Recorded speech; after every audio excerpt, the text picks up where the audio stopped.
Friends, तो कैसे हैं आप सब। सीए फाउंडेशन अकाउंटिंग के अंदर हमारा चैप्टर 11 चल रहा है, लास्ट चैप्टर। पिछली जो हमारी वीडियो थी उसके अंदर हमने कंप्लीट किया था फॉरफिट ऑफ शेयर का टॉपिक। तो अगर आपने वो वीडियो नहीं देखी है तो प्लीज़ इस वीडियो को यहीं पे रोकते हैं, पहले उस वीडियो को जाके चेक करें। फॉरफिट ऑफ शेयर होता क्या है, किस तरीके से शेयर्स को फॉरफिट किया जाता है और उनको री इशू जब हम करते हैं तो क्या होता है। तो री इशू ऑफ शेयर, री इशू फॉरफिटेड शेयर्स जो है वो हम आज की वीडियो के अंदर स्टडी करेंगे। Ratio of shares, ratio of forfeited share, किस तरीके से उनकी जनरल एंट्री यूज़ होती हैं। तो पहले आपको फॉरफिट ऑफ शेयर तो समझना पड़ेगा ना, तो प्लीज़ पिछली वीडियो को जाके देख लेना। आई होप आपने वो देख ली होगी, तभी आप इस वीडियो को देख रहे हो। तो आज हम समझ रहे हैं री इशू ऑफ शेयर्स। सबसे पहले meaning, when some of the shareholders are unable to pay allotment money or the call money, their shares are forfeited by the company. After the forfeited, the company can reissue the shares in the type of issue, neither prospectus is issued, an offer is made by the company. कोई offer नहीं होता है, कोई ये नहीं कि prospectus issue करती है, बट जब कंपनी जो जो पैसा शेयर होल्डर्स नहीं दे पाते हैं अलॉटमेंट पे और एप्लीकेशन पे या कॉल पे, उस पैसा जब वो नहीं दे पाते हैं तो उन जो शेयर्स होते हैं उन शेयर्स को फॉरफिट कर लेती है कंपनी और उन शेयर्स को री इशू करती है। द कंपनी कैन री issue the shares of previous allocated at a par, at a premium or a discount. Usually these shares are reissued at a discount at a price less than the face value of the shares. जो company है वो forfeit करती है shares को, जैसे मैंने आपको पिछली वीडियो में करवाया था, at a par, at a premium value के ऊपर, और री इशू किए जाते हैं डिस्काउंट पे, जो उनकी फेस वैल्यू होती है शेयर्स की उनसे कम पे इन शेयर्स को री इशू किया जाता है, less than the face value of the share. जो शेयर्स की फेस वैल्यू उस फेस वैल्यू से कम पे उनको री इशू किया जाता है। Condition for reissue of shares, there are 4 situations in the which reissue of shares take place. 4 conditions होते हैं जहाँ पे reissue of shares हमारे होते हैं। फर्स्ट है forfeited share reissue at a discount when originally issued at a par. जब हमने ओरिजिनली जो शेयर्स हैं वो पार पे इशू किए हैं तो फॉरफिटेड शेयर हैं वो डिस्काउंट पे हमने री इशू कर दिए हैं। या फिर शेयर्स री इशूड एट ए पार, जब हमने जो शेयर है वो री इशू किए हैं पार पे और एट ए प्रीमियम पे when original issued at a par. जब हमने ओरिजिनली पार पे इशू किए हैं तो री इशू हमने कर दिए पार या प्रीमियम के ऊपर। Repeated share reissued at a par, at a discount, at a premium when original issued at premium. अगर हमने ओरिजिनली प्रीमियम पे किए हैं तो फॉरफिटेड शेयर हम रीइशू कर सकते हैं पार पे, प्रीमियम पे या डिस्काउंट पे। Forfeited share reissued at a par, forfeited share हमने पार पे इशू किए हैं। मतलब नहीं पता हो आपको तो पार का मतलब होता है जो शेयर्स हमारे फेस वैल्यू के ऊपर हमने इशू किए, जो उनकी फेस वैल्यू ओरिजिनल वैल्यू उसके ऊपर जो हमारे शेयर्स होते हैं वो हम इशू करते हैं। डिस्काउंट का मतलब आपको पता होगा, प्रीमियम का मतलब आपको पता होगा, पार का मतलब होता है शेयर्स की फेस वैल्यू, उसके ऊपर हमने शेयर्स को इशू किया है। तो forfeit share reissue at a par का मतलब क्या होता है, जो शेयर्स की ओरिजिनल वैल्यू फेस वैल्यू उसके ऊपर हमने फॉरफिट कर लिया, उन शेयर को री इशू किया, उन शेयर्स को। At discount at a premium when original issued at discount, जब हमने ओरिजिनली डिस्काउंट पे इशू किए हैं तो इनकी जनरल एंट्रीज हम समझते हैं इन केसेस के अंदर क्या क्या होती हैं। सबसे पहले आती है forfeit share reissued at a discount when original issued at a par. जब हमने ओरिजिनली जो शेयर्स हैं उनको पार वैल्यू मतलब फेस वैल्यू के ऊपर इशू किया है तो री इशू हमने डिस्काउंट पे कर रहे हैं। वैन शेयर आर री इशूड एट ए डिस्काउंट, जब शेयर री इशू किए जाते हैं डिस्काउंट के ऊपर तो जो बैंक अकाउंट होता है वो डेबिट किया जाता है और शेयर कैपिटल अकाउंट को क्रेडिट किया जाता है बाय पेड अप अमाउंट, जो उनको पेड अप अमाउंट दी गई है। The bank account will be debited by the amount received, जो अमाउंट रिसीव्ड हुई है उसे बैंक अकाउंट को डेबिट करेंगे। And the share capital account is credited by the paid up amount.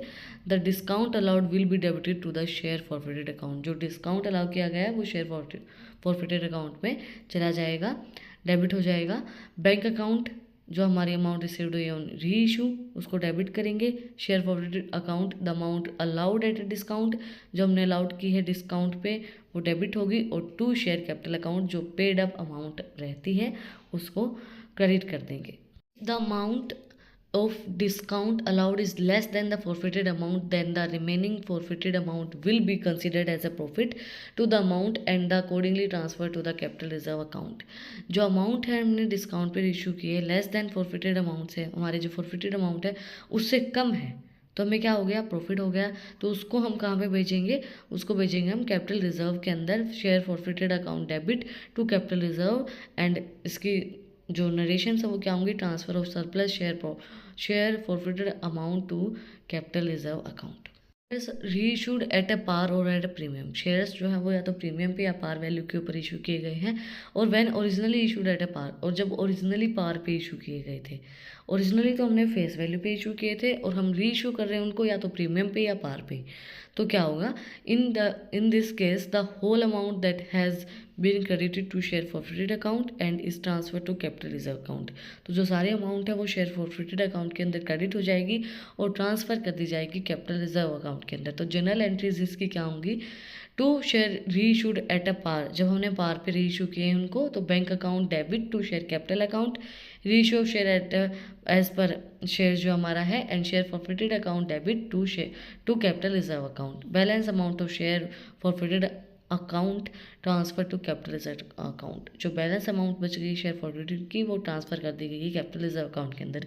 तो एंट्रीज हो गई share forfeited account debit to capital reserve account. Share reissued at a premium, अगर shares reissue किए गए हैं premium के ऊपर तो bank account debit to share capital account to security premium reserve account, and reissue of forfeited share at a premium, जो हमने री इशू कर दिए हैं शेयर्स प्रीमियम के ऊपर, and share forfeited account debit to capital reserve account, जो हमारी बैलेंस अगर बच गया है, balance amount of share forfeited account is transfer to capital reserve account. अगर हमारे पास बैलेंस बच गया है शेयर फॉरफिटेड अकाउंट का तो वो हम ट्रांसफ़र कर देंगे कैपिटल रिजर्व अकाउंट के अंदर।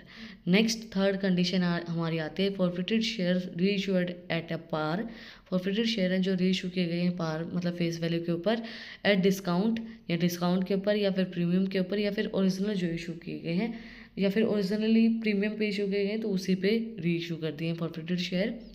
Share that are originally issued at a premium need not be reissued at a premium, अगर हमने शेयर्स को प्रीमियम पे इशू किया है तो वो री इशू हम प्रीमियम पे नहीं कर सकते हैं।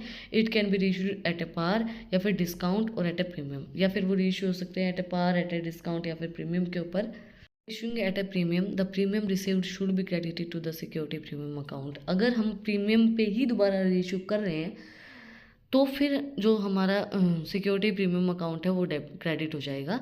और जनरल एंट्रीज क्या होंगी इसकी, bank account debit, number of shares multiply by amount received per share जितनी हमारी हुई है, then to share capital account, number of share multiply by amount per paid up per share, जो हमने अमाउंट पे की है उससे मल्टीप्लाई करेंगे नंबर ऑफ शेयर्स को, and to security premium reserve के अंदर आएगा number of share multiply by amount of premium per share, जो प्रीमियम हमने पर शेयर के ऊपर रिसीव किया है उसको मल्टीप्लाई करेंगे नंबर ऑफ शेयर से, तो to security premium reserve account के अंदर जो वैल्यू है वो यहाँ पे लिखी जाएगी।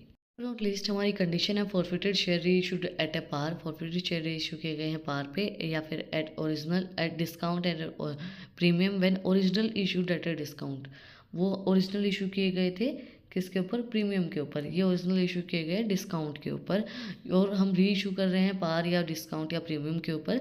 तो when forfeited share are originally issued at a discount are issued then the discount allowed at a time of original issue is again applicable, जो डिस्काउंट हमने ओरिजिनल इशू पे लगाया था वो हमारा री इशू हो सकता है originally again, and the reissue of shares that discount और shares amount is debited by the original discount amount. जो री इशू हमारा शेयर है वो शेयर कैपिटल अकाउंट को हम डेबिट करेंगे, जनरल एंट्री होगी share capital account debit to share forfeited account to discount on issue of shares account and to share final call account, forfeit of share issued at a discount, जब हम discount पे shares को issue कर रहे हैं forfeited को तो share capital account को डेबिट किया जाएगा, share forfeited account credit, to discount on share, to issue of shares भी क्रेडिट होगा and to share final call account भी हमारा क्रेडिट में जाएगा। To it means credit, by होता है तो डेबिट साइड में जाता है, टू साइड हमारी क्रेडिट साइड होती है। इस तरीके से हमारी एंट्रीज होती हैं forfeit of reissue of shares की। That's it for today. आज हमने समझा री इशू ऑफ शेयर्स क्या होता है, किस तरीके से फॉरफिटेड शेयर को री इशू किया जाता है at par, at premium, at a discount. तो अगर आपको कुछ भी डाउट है, कुछ भी पूछना है तो कमेंट में आप मुझसे पूछ सकते हैं, और अगर आपको इन टॉपिक्स की PDF चाहिए तो टेलीग्राम चैनल का लिंक भी डिस्क्रिप्शन में है, वहाँ पर जाकर आप मुझे फॉलो कर सकते हैं। और भी इंटरेस्टिंग रील्स को देखने के लिए इंस्टाग्राम चैनल का लिंक भी डिस्क्रिप्शन में है, वहाँ पर जाकर आप मुझे फॉलो कर सकते हैं। यहाँ तक वीडियो को देख लिया तो सब्सक्राइब बटन पे मुक्का मार दो, बेल आइकन प्रेस करो ताकि जो सबसे पहले अपडेट है वो आप लोग के पास आए। फिर मिलते हैं वीडियो के साथ, नए टॉपिक के साथ। Like share subscribe. Thank you for watching my video and enjoy your life.